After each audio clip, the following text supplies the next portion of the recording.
வணக்கம். இன்றைய கதைப்பாட்டு நிகழ்ச்சியில் நான் பார்க்க போகிறத பார்த்தீங்கன்னாக்கா, கவியரசு கண்ணதாசன் எழுதிய வரிகள். அதுக்கு வாணிஜ்யராம் அம்மா ஒரு உயிரோட்டம் கொடுத்துருக்காங்க.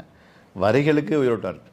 அது யார் பண்ணாலும் உயிரோட்டம் இருக்கும். இருந்தாலும் வாணிஜ்யராம் அம்மா பாடும்போது தங்கப்பதக்கத்தின் மேலே ஒரு முத்து பைத்து போல அப்படின்னாக்க, ஏற்கனவே அந்த பதக்கம் தங்கத்தில் தான் இருக்குது. அது மேலே இன்னொரு முத்து செத்து அப்படி இருக்கும். அதுபோல் ஏற்கனவே கவியரசு கண்ணதாசன் வரிகள் ரொம்ப வீரியமாக இருக்குது. அது மேலே முத்து வச்ச மாதிரி இந்த வாணிஜ்யராமோட குரல் என்ன அப்படின்னாக்க, இப்படி ஒரு மனைவி யாருக்காச்சும் கிடைச்சான்னு வச்சுங்களேன், மிகப்பெரிய பாக்கியவான் அந்த கணவன். இப்படின்னு இல்லை, மனைவி அமைஞ்சாவே மனைவி அமைவெல்லாம் இறைவன் கொடுத்த வரம் அப்படின்றாங்க. அதுலேயும் என்ன சொல்லுவாங்களுக்கு, மன வாழ்க்கை அமைவதற்கும் மனைவி வாய்க்க வேண்டும், குலமகளாக அமைவதற்கும் கொடுத்து வைக்க வேண்டும் அப்படின்றாங்க.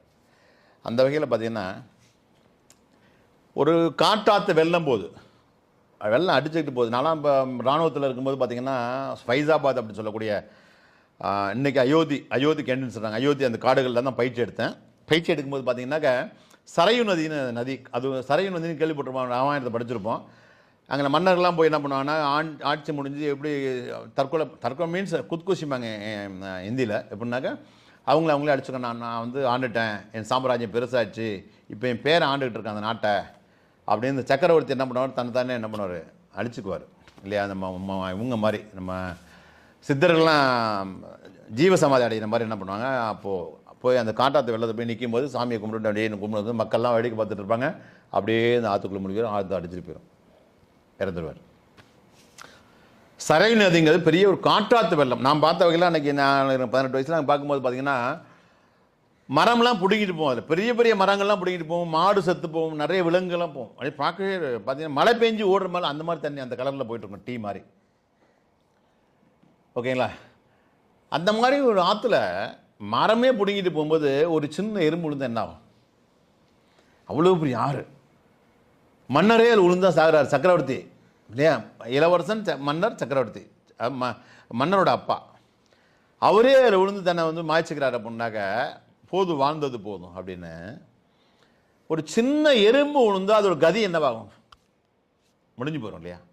அப்படியே மரமே பிடிங்கிட்டு ஓடுது, அப்போ எறும்பு விழுந்தால் 2 செகண்ட் அவ்வளோ முடிஞ்சு போயிடுச்சு, டெட்டு, உடனே செத்து போயிடும்.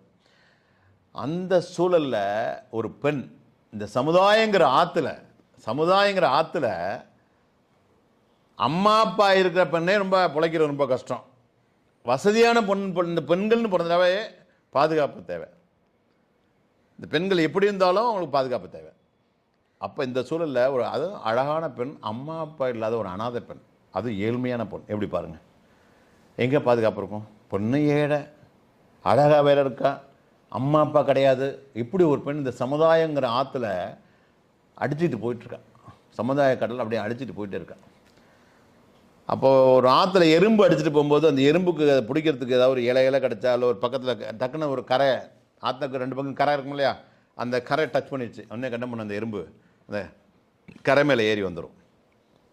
அந்த எறும்பு மாதிரி தான் நானும் இந்த சமுதாயத்தில், வாழ்க்கைங்கிற சமுதாயத்தில் அடிச்சு இந்த கடலில் சமுதாய ஆற்றுல அடிச்சுட்டு போகும்போது அந்த எறும்புக்கு நிகர் தான். எப்படி நான் எறும்புக்கு நிகர் அப்படின்னா, என்கிட்ட பணங்காசு கிடையாது, எனக்கு அம்மா அப்பா கிடையாது, நான் ஒரு அனாதை. அதையும் தாண்டி பார்த்திங்கன்னா அழகு வேற, இதெல்லாம் ஆபத்து. இந்த அழகு தான் எனக்கு ஆபத்தை கொடுக்கும். இப்படி ஒரு சூழலில் ஒரு கரை மாதிரி இருந்து என் கணவன் என்னை காப்பாற்றினார். அவர் பிடிச்சி நான் வந்துட்டேன். அப்போ எனக்கு மிகப்பெரிய கடவுள் அவர். அப்பேற்பட்ட ஒரு கடவுள் மாதிரி என் கணவன் எனக்கு கிடச்சிருக்காரு. கடவுள் மாதிரி நன்றி சொல்கிறேன். ஆனால் இப்போ சமீப காலமாக என் கணவனுடைய நெஞ்சில் பார்த்திங்கன்னா ஏதோ ஒரு சலனம் இருக்குது அப்படின்னாக்க பார்த்திங்கன்னா நிறையா சொல்லக்கூடாது. ஒரு பழமொழி சொல்லுவாங்க கிராமத்தில், கிளி மாதிரி மனைவி இருந்தாலும் குரங்கு மாதிரி வப்பாட்டி வச்சுக்குவான். அதுபோல் சொல்கிறேன், கிராமத்தில் சும்மா சொல்லியிருப்பாங்க. அதுபோல் என் கணவன் நான் என்னென்ன அழகுன்னு சொல்லிக்கலாம், ஆனால் என் கணவன் மிகப்பெரிய அவன் கடவுளுக்கு நிகரானவன். ஆனால் அப்பேற்பட்ட கடவுளுக்கு நிகரான என் கணவனுடைய மனசுக்குள்ளே ஏதோ ஒரு சஞ்சலம். என் வாழ்க்கைங்கிற நதியில் நான் போயிட்டு இருக்கும்போது நீ தான் எனக்கு கரையாக கிடச்ச, நான் தப்பிச்சு வர்றதுக்கு அந்த ஆற்றாங்கரையை கிடச்ச. ஆனால் ஓ மனசுக்குள்ளே என் திடீர்னு பார்த்தேன் ஏதோ சின்ன சின்ன கரை, சின்ன சின்ன ஓட்டை, ஏதோ நீ என் மூஞ்சை பார்த்து பேச மாட்டேங்கிற, முன்ன மாதிரி இல்லை, நீ கூணி குறுகுற என்னை ஏன்னா அந்த காரணம் நீ நல்லவன், நீ கெட்டவனா நடிச்சிருவேன், உனக்கு நடிக்கவும் தெரியல, என் மூஞ்சை பார்த்து குனிஞ்சுக்கிற. அப்போ ஏதோ சொல்ல முடியாத வேதனை உங்கள் மனசுக்குள்ள இருக்குது, ஏதோ சஞ்சலம் இருக்குது. இப்போ என்ன சொல்கிறா, மற்றவங்களாம் சண்டை போடுவோம் இல்லையா, கணவன்ட்ட என்னன்னு சொல்லுங்க, நம்ம சண்டை போடுவோம். அதெல்லாம் அந்த மனைவி சண்டை போடவே இல்லை. அந்த மனைவி என்ன சொல்கிறான்னா, நீ வந்து என்னை பார்த்து குனியணும்னு அவசியம் இல்லை, நீ அப்படியே ஒரு தப்பு பண்ணியிருந்தா கூட, வேறு ஏதாவது உனக்கு சொல்லுவாங்களே ரிலேஷன்ஷிப் இருந்தால் கூட, வேறு யார் கூட ரிலேஷன்ஷிப் இருந்தால் கூட, நீ ஏன் விருப்பப்பட்டால் சொல்லு, ஆனால் வந்து நான் என் மூஞ்சை பார்த்து நான் உன்னை கேட்டுருவோன்னு பயப்படாத. என்ன காரணம் அப்படின்னாக்கா, நீ எனக்கு கடவுள் மாதிரி, எனக்கு நீ விருப்பப்பட்டால் சொல்லு, இல்லை விட்டுரு. ஆனால் என்றைக்குமே அதை வச்சுக்கிட்டு அந்த மனசில் ஏதாவது சஞ்சலம் வச்சுக்கிட்டு என்னை அப்படியே இப்படி தள்ளி தள்ளி ஒதுங்கி போயிடாது. மனைவிங்கிற உரிமை நீ எப்பவுமே எடுத்துக்க, அது நீ கொடுத்த மிகப்பெரிய வெகுமதி. அந்த உரிமைக்கு நான் எப்பவுமே தடை சொல்ல மாட்டேன். விருப்பப்பட்டால் எனக்கு அந்த சஞ்சலம் வந்தனால எனக்கும் உனக்கும் உள்ள இடையில இல்லை, அந்த விலகு அதை விலக்கி விட்டுரு, ஃப்ரீ பண்ணி விட்டுரு அப்படிங்கிற. எப்படி பாருங்கள். ஆனால் இப்போ உள்ள மனைவிலாம் சண்டை போடுவாங்க, நான் நடவடிக்கை சரியில்லை, இந்த பாரு நீ வந்து தப்பு பண்ணுற, உனக்கு அவ்வளோதான் சொல்ல பார்த்து உடனே ஸ்பையெல்லாம் அனுப்பிச்சுட்றாங்க, அவன் எங்கே போகிறான்னு பாரு, என் புருஷன் எங்கே போகிறான்னு பாருன்னு. அவள் அதெல்லாம் சொல்லலை, விருப்பப்பட்டால் சொல்லு, ஆனால் அதுக்காண்டி நீ எப்படி நிமிர்ந்தே இருக்கணும். நீ மனசில் தப்பு பண்ணியிருந்தால் கூட என்னை பார்க்கும்போது தப்பெல்லாம் மறந்து, அவன் மனைவிடா, நீயே ஃபீல் பண்ணுற அப்படிங்கிறான். இப்போ நம்ம நோண்டி கேட்குறாங்க, பண்ணலாம் எங்கே போனீங்க, அங்கே போனீங்க அப்படின்னு நோண்டி, உனக்கு விருப்பம் தான் சொல்கிறதுன்னு சொல்லாதான், ஆனால் தயவுசெய்து நீ தலை குனிஞ்சு நிற்காத. எப்போவுமே அந்த மனைவிங்கிற உரிமையை நீ எடுத்துக்க, நான் உனக்கானவள் அப்படிங்கிற. ஐயோ, வாணிஜரம்மா பாடியிருக்காங்க பாருங்கள். அந்த வாணிஜரம்மா பாடினதை ஓகே ஓகே ஓகே அம்மா பாடுங்கம்மா சீக்கிரம். என் வாழ்க்கை நதியில் கரை ஒன்று கண்டேன், உன் நெஞ்சில் ஏனோ கரை ஒன்று கண்டேன். என் வாழ்க்கை நதியில் கரை ஒன்று கண்டேன், உன் நெஞ்சில் ஏனோ கரை ஒன்று கண்டேன். புரியாததாலே திரை போட்டு வைத்தேன், திரை போட்ட போதும் அணை போட்டதில்லை. மறைத்திடும் திரை தன்னை விலக்கி வைப்பாயோ, விலக்கி வைப்பாயோ.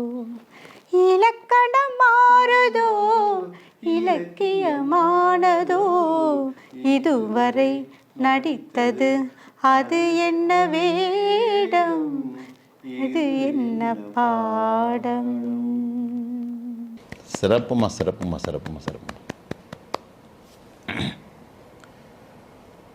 பாருங்க, என் வாழ்க்கை நதியில் கரை ஒன்று கண்டேன், உன் நெஞ்சில் ஏதோ கரை ஒன்று கண்டேன். புரியாததாலே திரை போட்டு வைத்தேன், திரை போட்ட போதும் அணை போடவில்லை.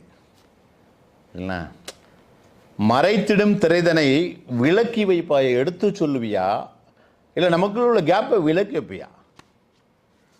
எப்படி அழகா பாருங்க. என் வாழ்க்கை நதியில் கரை ஒன்று கண்டேன். வாழ்க்கைங்கிற நதியில் நீ தான் எனக்கு கிடைச்ச கரை, ஆனால் ஒன் நெஞ்சில் ஏண்டா ஒரு சின்ன கரை வந்திருக்கு, அதோட விருப்பப்பட்ட சொல்லு. மறைத்திடும் திரைதனை விலக்கி வைப்பாயோ, அந்த திரையை விலக்கி வைப்பியா, இல்லை மனசுக்குள்ள என்ன இருக்குன்னு என்கிட்ட விலக்கி சொல்லுவியா? என்ன ஒரு பாடல் பாருங்க, யார் எழுதியிருக்காத ஆட்டோமேட்டிக்கா நம்ம கவியரசர் தான் எழுதியிருக்காங்க. கவியரசர் எழுத வாணிஜராமன் பாடியிருக்காங்க. இதை சொன்னாங்க இல்லையா, அவருடைய கற்பனை, அவருடைய வரிகளும் கவிஞர்கள் வரிகளும் கற்பனைகளும் வந்து அளவே இல்லை. இந்த மாதிரி நிறைய பாடல்கள் எழுத என்ன தெரியுதுன்னா, இப்படிலாம் ஒரு மனைவி கிடச்சிட்டாங்கனாக்கா தயவுசெய்து இந்த நிகழ்ச்சியை பார்க்கக்கூடிய மனைவி மாறன அவங்களே சொல்லுவாங்க, விட்டுருங்க, ரொம்ப அதுக்காக ரொம்ப விட்டுறாதீங்க, அந்த மாதிரி தும்ப விட்டு வாழை பிடிக்க முடியாது. அதனால் வந்து என்ன பண்ணுறீங்க, நீங்கள் பார்த்தாவே போதும். தப்பு பண்ணுற கணவன் பார்த்தீங்கன்னா நீங்கள் நேராக பார்த்தீங்கன்னா அவன் கூனி குருகிறான் அப்படின்னா சம்திங் ராங் இல்லையா, அதுக்காக உடனே டார்ச்சர் பண்ணுவாங்க. மீண்டும் வரணும் இல்லையா, மீண்டும் அந்த இந்த படத்தில் பாக்யராஜர் சொல்லலை, வெள்ளமான உள்ள மச்சான் அப்படிங்கிற மாதிரி திரும்பி வந்துடுவாங்க. ஆனாலும் வந்து உங்களுக்கான உரிமை எப்பவுமே அவங்கள்ட்ட கொடுத்துட்டே இருங்க, நிச்சயமாக அவன் தவற உணர்ந்து மீண்டும் வந்துடுவாங்க. இந்த பாட்டை எழுதின கவியரசு கண்ணதாசனுக்கும் பாடிய வாணிஜராமன் அவர்களுக்கும் உங்கள் சார்பாக எங்கள் சார்பாக ராயல் சல்யூட். மீண்டும் இதே மாதிரி பாடல்களை சந்திப்போம். நன்றி, வணக்கம்.